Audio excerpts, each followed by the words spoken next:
तो नमस्ते प्रणाम दोस्तों। तो आप लोगों को बता दें कि पावर स्टार पवन सिंह जी का होली का सबसे पहला सॉन्ग इस साल का आने वाला है, जिस सॉन्ग का नाम है रंग ठोपे ठोप। तो दोस्तों आप लोगों को बता दें कि इस गाने का टीजर आ चुका है, जो कि वेब म्यूजिक चैनल पर अपलोड कर दिया गया है। तो आप लोग जाकर उस टीजर को आप लोग जरूर देखें। और इस गाने के ड्यूट में गाई हैं शिवानी सिंह और पावर स्टार पवन सिंह जी, और इसके राइटर है आशुतोष तिवारी जी, जो कि इस गाने में डांस की हैं अश्वेता मेहरा जी।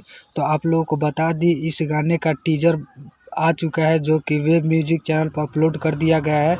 तो दोस्तों आप लोगों को बता दें कि इस गाने का अपलोडिंग डेट 14 फरवरी को देखने को मिलेगा ये गाना आप लोग को वेब चैनल पर।